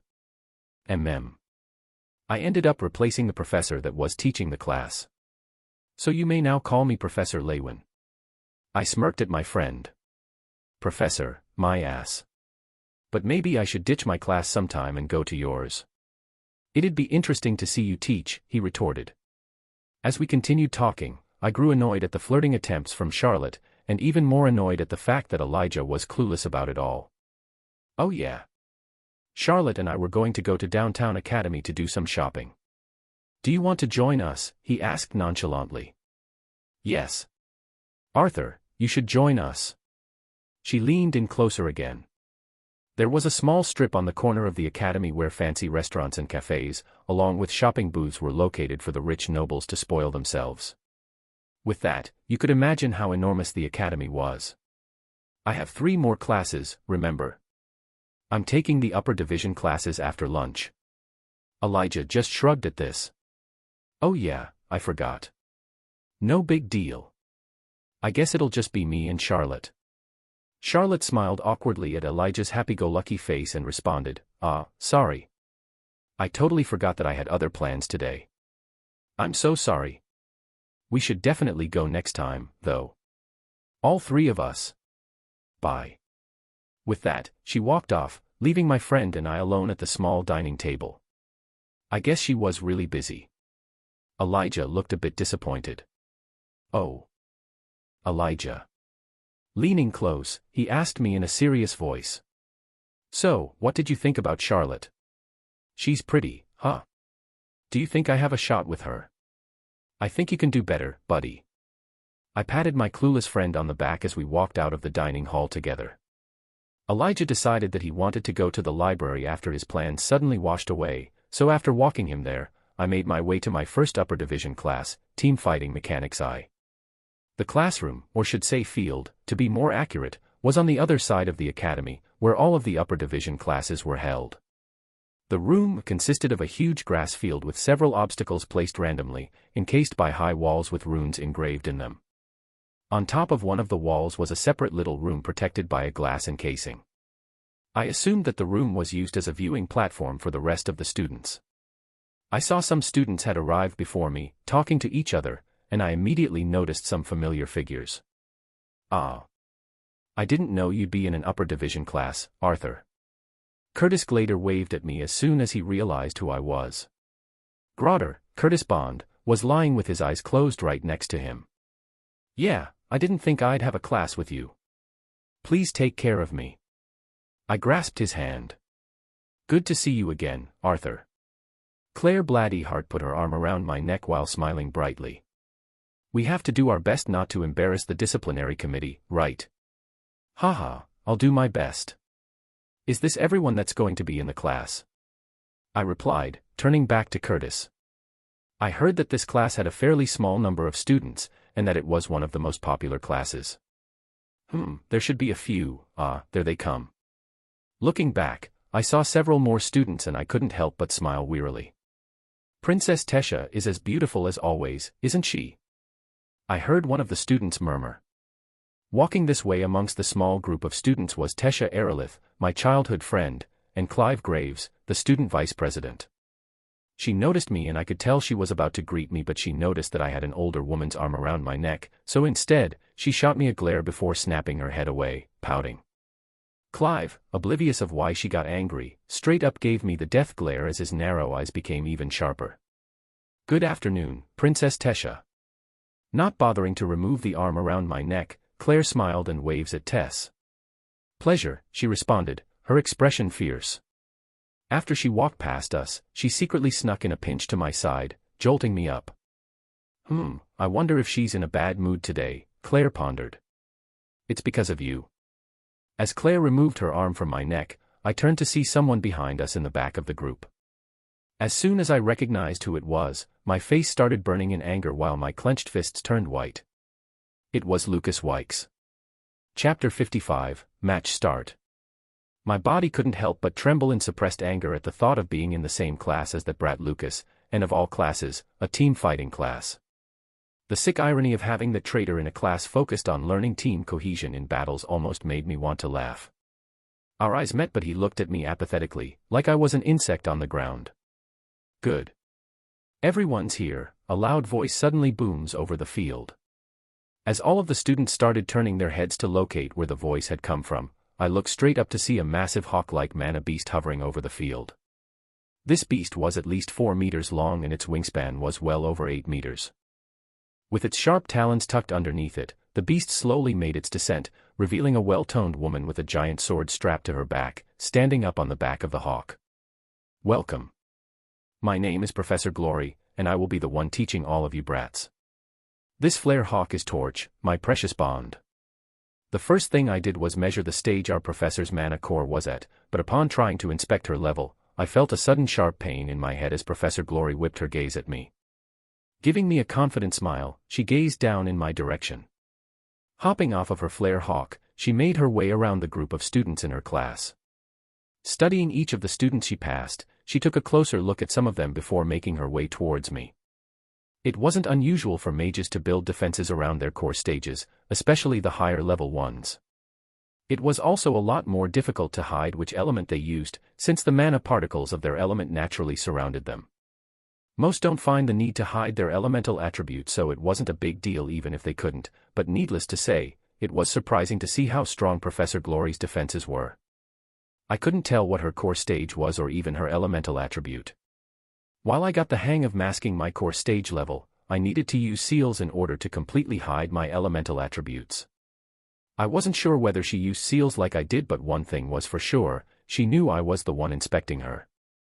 "I have to say, you guys have set the bar pretty high for all of the other classes," she announced after inspecting Lucas. She took quite a bit longer to inspect the disciplinary committee and the student council members, nodding every once in a while. "Well, if it isn't my newest colleague, Arthur Lewin. It's a pleasure to meet you." Professor Glory gave me a playful grin, as if she was itching to tease me. The students started murmuring amongst the group in confusion. One of the male upperclassmen raised his hand. "Professor Glory, what do you mean by colleague?" "Ah. Most of you probably saw him at the commencement this morning, but this boy is a freshman disciplinary committee officer. A real prodigy if I do say so myself. He's also a newly appointed professor for the practical mana manipulation class that you guys all took during your underclassmen years." She gave me a firm pat on the back. "What? You can't be serious, Professor. If that brat is a professor, then I'm the king of this continent. What has this academy turned into, to accept a freshman as a professor? How is that even possible? Even the best upperclassmen these days don't get picked to be professors, but that first year did." The various noises of protests made me sigh. They were bound to find out eventually, but it would have taken the upperclassmen a bit longer to find out this news, considering they didn't really get much information about the lower division classes. Growling, Sylvie's fur stood on end as she growled warningly at the group of students. "Papa is stronger than all of you combined." Everyone had seen Sylvie by now, whether it was from passing through the academy or at the commencement ceremony earlier today, so no one really cared much about the tiny mana beast on my head that could turn big enough to swallow them whole. Now. Before we jump straight into complaints, we should have more faith in the director's decision. He has qualified to some degree by beating the professor that taught the class previously. She shot me a wink. "But Professor Glory, the underclassmen professors aren't all that great anyway. I bet some of the upperclassmen students here could beat most of them. Another round of complaints issued on, making me grow sleepy. Must have been the food coma setting. In from lunch. Haha. To be honest, I'm itching to test how strong you really are, boy. Unfortunately, Director Gutsky made it clear for us to not do that. So, these students here will test you in my place. She put her hands on her hip, grinning in anticipation. By now, I noticed a sudden raging fire burning in some of the male students' eyes as they looked at me. I could almost see the words they were thinking etched into their face. I'm going to kill this bastard. Who does this brat think he is? Murder, murder, murder, murder. I'm jealous. Why is he good looking too? He needs to die. The female students, on the other hand, have a look in their eyes that scared me even more. Their stares remind me of hyenas looking at fresh meat as they almost drooled over the goods that I suddenly became to them. Taking a glance at Tess, I noticed that she has a surprised look on her face, her lips curling slightly in pride, but when she noticed that I was looking at her and quickly glanced away, her ears a little red. Sigh, you know, it's not weird for you to talk to me. Clive, on the other hand, scowled in contempt while Lucas looked at me with his brow raised in renewed interest, as if I had gotten promoted from an insect to a mammal. Director Gutsky told me to take it easy on my upper division classes until I adjusted to school. This is my first day, after all. I tried to ease my way out of this. Fighting against these hormonal teenagers wasn't going to end well. Oh, come on. That's no fun now, is it? In order to get proper respect, a certain amount of skill needs to be shown, you know. It's just to prove to us that you are actually capable of being in this upper division class. Isn't that right, class? She shouted. Yeah. Was this a military boot camp or something? Why was there always a reason to prove myself in whatever situation came up? Sigh. What did you have in mind, Professor Glory? I said in defeat. This wasn't going to end and I didn't want to waste my breath in arguing with people who didn't want to hear logic. Fear not. I am a just and fair woman, she harumphed. Just and fair, my ass. I felt as if she had just read my mind because she wrapped her well-built arm around my neck and squeezed. Unlike the twin horns Angela's chest, hers was muscular and hard, not much different from a man's. We will start off this semester by playing a little game. Aren't I so nice? By the look on her face, she was the most excited about this. Continuing on, she said, so. What kind of game should we play? A mock team battle? War. How about having the 3 disciplinary committee officers on the same team, Professor? I feel like that could be a good way to let us work on teamwork as well. Curtis raised his hand as Claire nodded in agreement next to him. Not a bad idea, she responded while rubbing her chin. But Professor, both Curtis and Claire are top students in this academy. It wouldn't be fair to have both of them on the same team as him, a tall, black-haired teen argued. That's true. Aha. I got it. For the DC team, we will have Arthur play the role of king, the match resulting in an immediate loss if he gets put out of battle. I think that should be fair. Now, what about the other team? As if she was talking to herself, she started muttering off possible candidates when a hand raised. Professor. How about having the student council president and I as their opponent? Clive suggested. What? Tess turns her head to Clive in surprise. But before she had the chance to object, Professor Glory clasped her hands. Oh. Now things are getting interesting. But it would be unfair to have only the 2 of you against the 3 of them. She looked around the group of students. I think the president and I will suffice if the immediate loss rule affecting Arthur Lewin is implemented, he said seriously. I'll volunteer to be on the student council team, Lucas Wykes said calmly while leaning on his staff. Mr. Wykes, our other genius freshman. Very well. It would be a good chance to see your abilities in action as well. I could tell she had a twinge of doubt. Maybe she'd heard some rumors about him.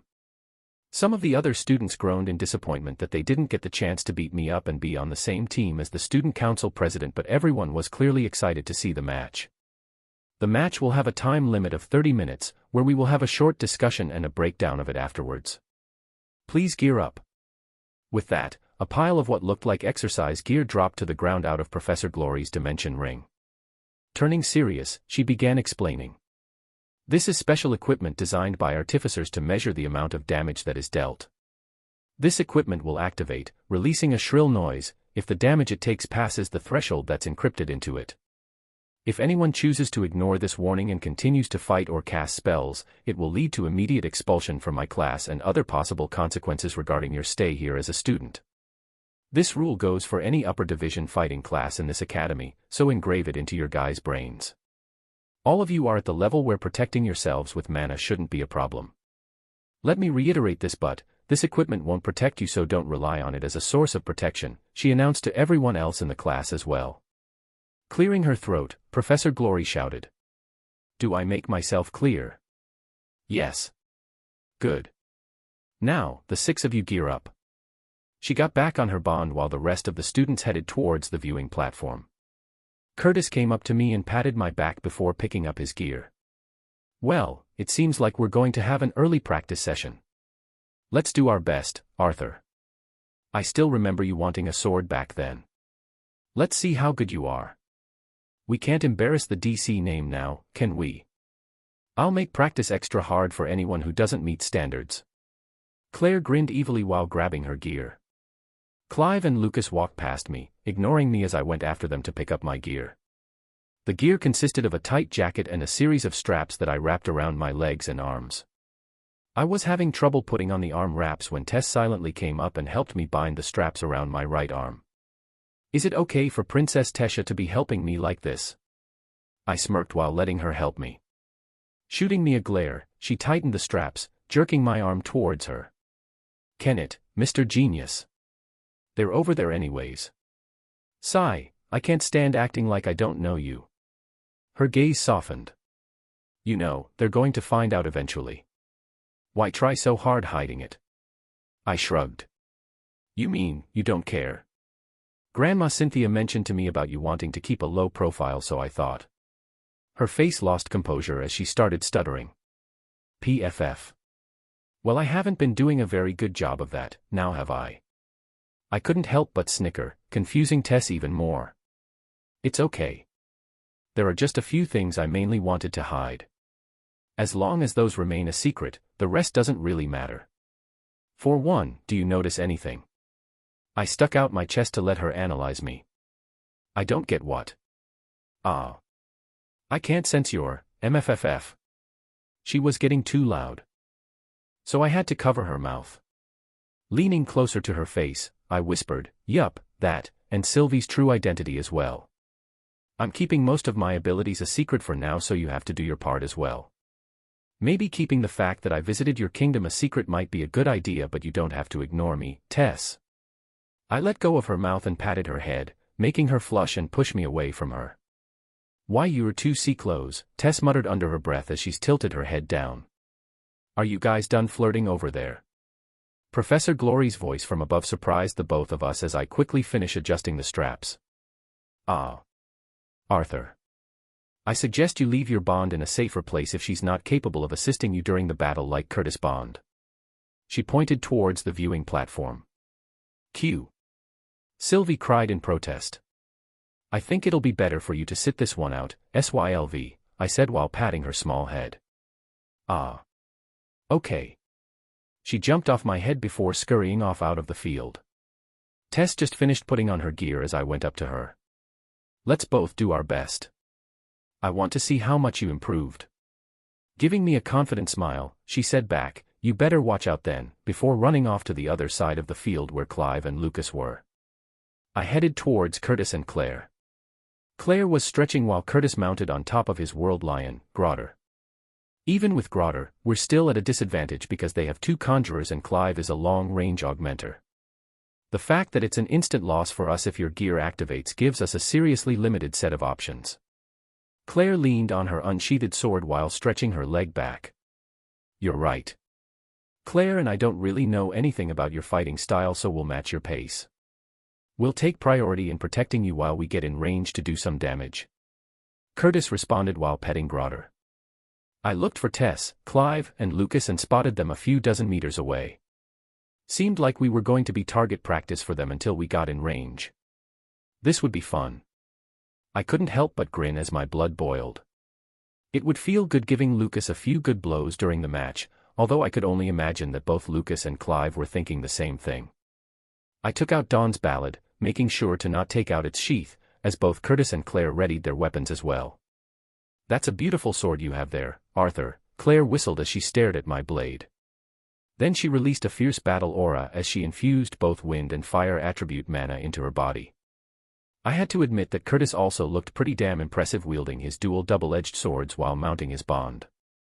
I turned forward as well, imbuing wind and earth mana into my body and sword. My hair and clothes fluttered as the ground beneath me pulsed to my command. Professor Glory's powerful voice echoed through the battlefield, signaling us to begin. Let the match commence. Chapter 56, This is going to hurt. On Professor Glory's signal, the three of us dashed forward. Curtis, who was mounted on top of Grotter, was to my left and Claire was to my right, both a bit ahead of me. Tess, Clive, and Lucas all split up as soon as we charged. Tess circled around the left side as she prepared to take on Curtis, while Clive dashed around the right side to confront Claire before she reached him. Straight ahead, I saw Lucas calmly waiting for me, his face twisted into a haughty sneer that seemed to say, "I don't need to get ready for you." Whether it was at the Dire Tombs or even now, Lucas' arrogance had no limit. I still remembered when he betrayed us by using us as live bait so he could escape. Even then, he had the same sneer he had now. Tess was probably going to beat Curtis and I wasn't sure who was stronger between Claire and Clive, but I'd worry about that later. Wind and earth bent to my will as I infused more mana, activating mana rotation as well. Lucas wasn't weak. His mana pool was bigger than mine, but that didn't mean he was stronger than me. "Will you be alright by yourself against Lucas?" I heard Curtis shout as he dashed towards Tess. Claire looked back at me in slight worry as well until I gave them a silent nod. She nodded back and focused on the student vice president.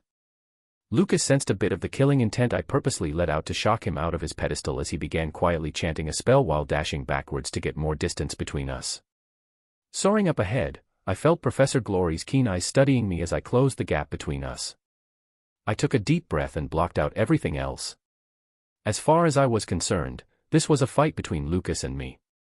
Narrowing my eyes in utmost concentration, each powerful step I took created small craters in the ground as the wind whistled around me. Lucas let out a chortle before he released his spell. Inferno's Cage. The spell reminded me of the Ember Wisp spell that both Lucas and ex-Professor Geist had used, but it was a lot bigger. The orbs scattered and floated in place around the both of us, creating a dome made of fire. "Don't tell me." With a confident smirk, he snapped his finger and uttered, "Activate." The orbs glowed in response before spewing out bullets of fire. If it was a spell on the level of Ember Wisp, I would be able to close the gap while dodging the fireballs, but this was insane. Dozens of fire blasts were locked in on my position and fired at a constant rate, coming from all directions. If I hadn't trained my body in fighting techniques during my time as an adventurer, I doubted that, no matter how fast I was, I would be able to dodge everything. Without even giving me a chance to take a step closer to my target, I was forced to dodge and block every incoming missile constantly bombarding me. Inferno's Cage, whoever came up with this spell deserved a sword up the ass to feel what a pain it was to deal with. On top of the constant fireballs and streams of flames that locked in on me, the heat inside this dome was wearing me down. Without my fire attribute mana or water attribute mana, there was no direct way to counter the heat inside. Using fire attribute mana to make my body more immune to fire or even using water attribute mana to directly cool my body were both out of the question. Keep running around, monkey. Do you think it's even possible for the peasants of the mages to actually have a chance against someone like me? I can't wait to step on you to crush whatever speck of confidence you had just because you became a DC member and a professor. I thought this class would be a waste of time, but now I know why I was brought here. It was to crush you. His little pretty boy face was wrenched in an ugly expression as he sneered. "Are you okay, Papa?" Sylvie's concerned voice echoed into my head after feeling how frustrated I was at the moment. "Yeah, I'm fine, SYLV. Don't worry about me. How's everyone else doing?" I sent back. "Mama is winning against Curtis and Claire is winning against that serious-looking guy," she responded. "Okay, just tell me if something unusual happens." I turned my focus back to the fight. Dodging the flame bullets and the occasional streams of fire was easy, but I couldn't get closer to Lucas. I would release a wind blade and some spikes of earth at Lucas, but either the orbs that made up the dome destroyed it or Lucas just blocked the spell with one of his. What is with this kid's mana pool? Does he not have a limit to how long he can keep this spell up? No, calm down, Arthur. You don't want to be impatient. Think. How can I use wind? Wind. What is wind?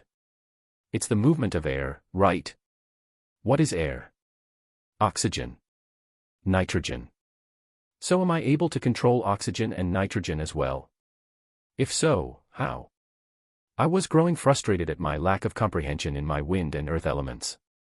Now was as good a time as any to try and comprehend. It wasn't just enough to shoot wind bullets or wind blades because Lucas had already prepared several levels of fire shields around himself. I wasn't thinking outside of the box when I used wind. Even with mana rotation, I didn't have the necessary mana to form a tornado big enough to swallow the fire shooting at me, and even if I did, I didn't think I'd be able to last longer than Lucas. What was I missing? Keep squirming. I'm sure I can get away with it if a couple of fireballs land on you, even after your gear activates. You know, since I can't cancel the blasts from the orbs once they've been released, he shrugged nonchalantly as the shields around him block any spells I fired at him. Think, Arthur. Let's focus on fire. What does fire need for it keep burning? It needs oxygen. Could I get rid of the oxygen around me so that the fire couldn't reach me? Then what would happen to me? Would I be able to breathe? Professor Glory's POV. Lucas, he's better than I've heard. Inferno's Cage was a pretty tough spell to master, yet he was able to cast it while running backwards. Seriously, he was barely 13 and he could already use a domain-type spell. The world sure was coming to a change, with a half-elf like him using fire attribute magic, and even Princess Tess, they were all monsters. I got shivers down my back imagining how strong they'd become by the time they graduated from here. But that brat, Arthur. What the hell was he? Lucas Wykes, since he awakened a few years back thanks to his elf lineage, I could sort of understand the level of control he had with his spells. Tesha Aerolith, her being of pure elven lineage from the royal family, guaranteed that her skills were a few levels above anyone anywhere near her age. But Arthur. As soon as he flashed through the field to confront Lucas, I felt cold sweat. The way both the wind and earth naturally gravitated and danced around him, he wasn't controlling the elements to his commands like typical mages did. No, he was in perfect harmony with the mana surrounding him, as if the elements were mere extensions of his limbs. Seemed like that brat Lucas was taking Arthur seriously. Good thing too, or he probably would have lost instantly. Currently, the spell Inferno's Cage encompassed both Arthur and Lucas in a large dome of fire.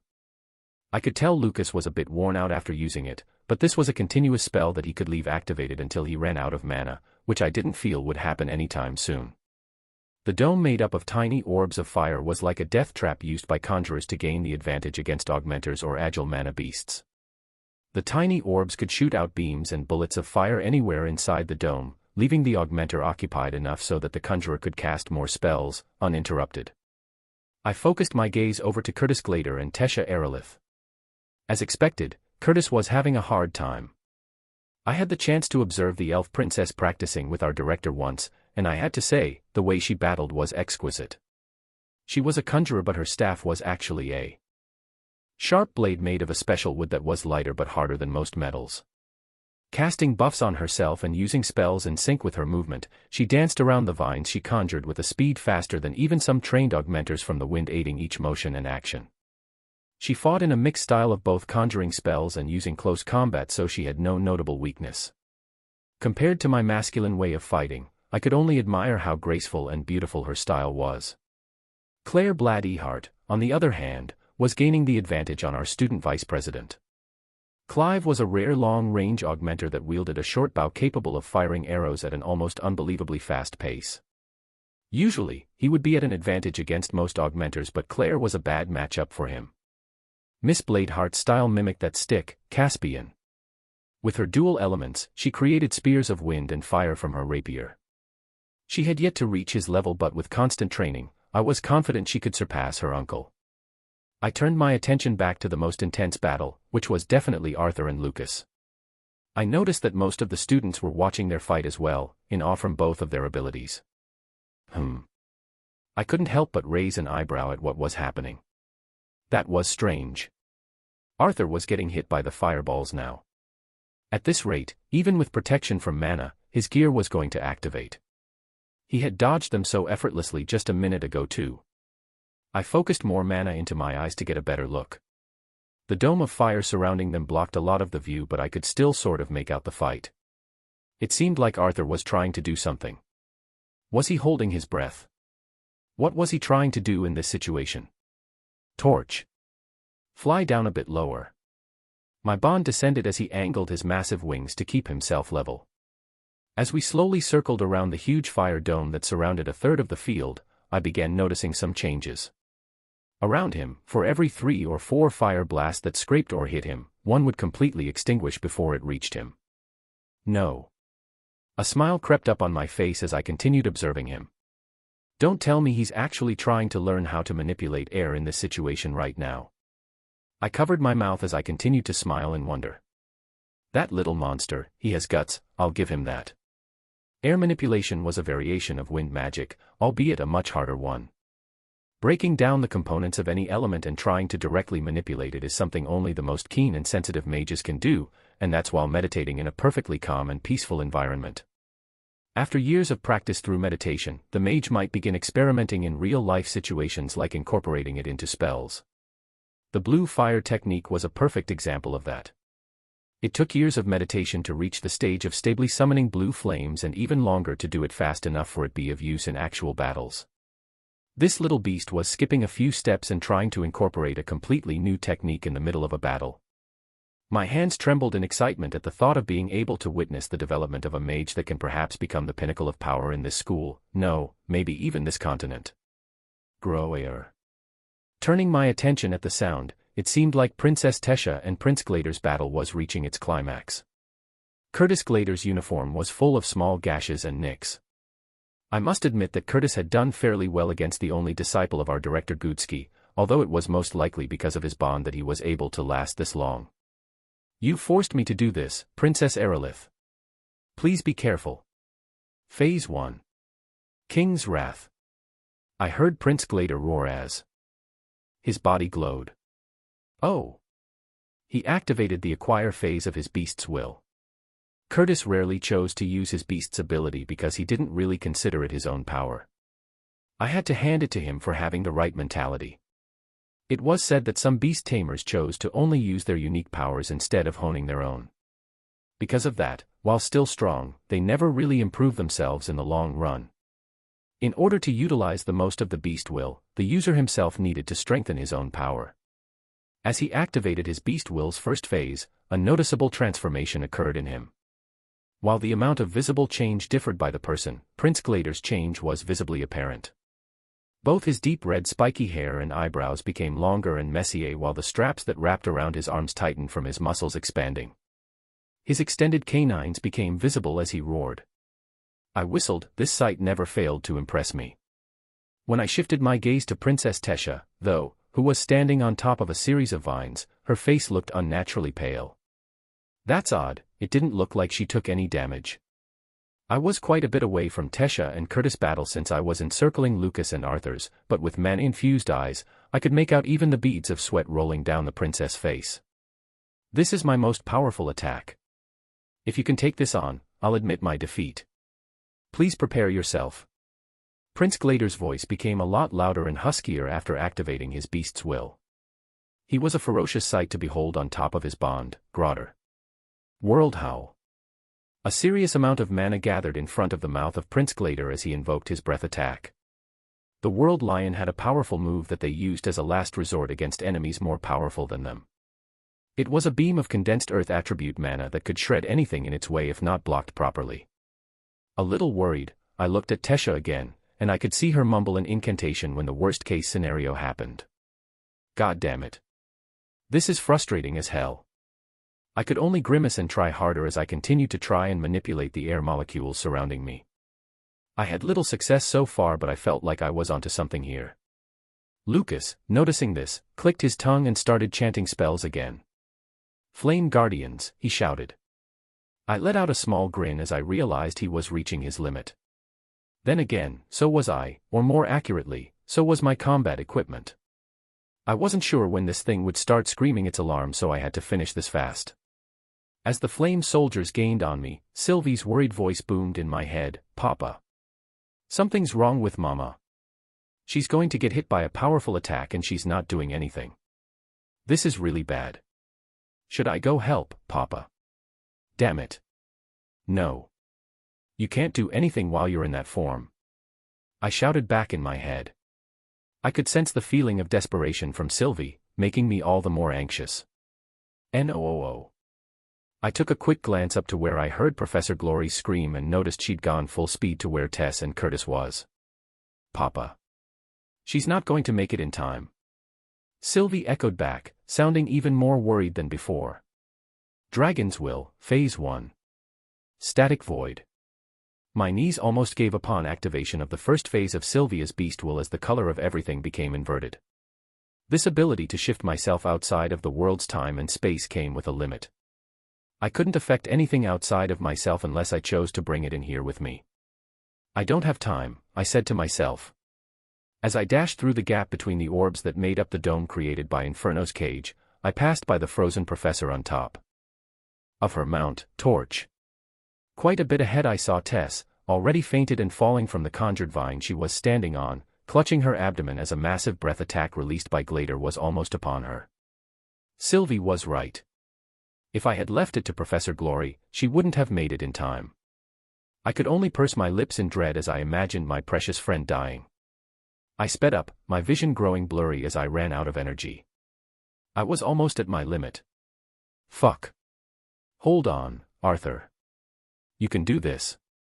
I made my final dash towards the area where Curtis and Tess were fighting, and as I jumped off a crumbled vine, I wrapped my body around Tess and created a barrier around the both of us with the little mana I had left. This is going to hurt. I released my first phase, and as the world reverted back into its original color, I felt a tremendous searing pain on my back. But before I could even scream, my vision faded, and the last thing I heard before passing out was the shrill sound of my gear activating. Chapter 57, Family Gathering. I'm too late. Damn it. What happened to her? Why did she suddenly collapse? Is something wrong with her mana core? Why now? I could only watch in horror as Prince Curtis' breath attack made its way towards Princess Tesha. With absolute no defenses around her, would she live? If so, would she even be able to continue being a mage? Forget mage, she might have to live crippled for the rest of her life. I could feel tears well up in my eyes as I desperately made my way towards them, but I knew I wasn't going to make it. What would the consequences be? I would be happy if it just ended with me getting fired. I was more concerned that this would start a civil war. During this important time in the continent, was I going to be the cause of the split between the three races? As Curtis' world howl engulfed the princess, I screamed in dread. A look of shock crossed Prince Glader's face as he realized after releasing his attack that Tesha was already unconscious. There was no way, though. There was no way to stop the attack. After what seemed like hours, the beam slowly dissipated, and what I saw shocked me even more than the worst possible scenario I imagined. In utter incredulity, I just stammered. Arthur Lewin. How the hell did he get there? Just moments ago, he was occupied with Lucas inside Inferno's cage. Instant teleportation. Was that even possible? No. No. That wasn't possible. I jumped off of Torch as soon as I got close enough and rushed towards Arthur and Princess Tesha. Arthur was in bad shape. Most of his clothes were disintegrated, with only patches of his uniform intact and a strange bandage around his left arm. He was bloody all over and I could see deep gashes near his sides where a rib bone was visible. His body was wrapped around the princess and from what I could tell, he'd used most of his mana to protect her.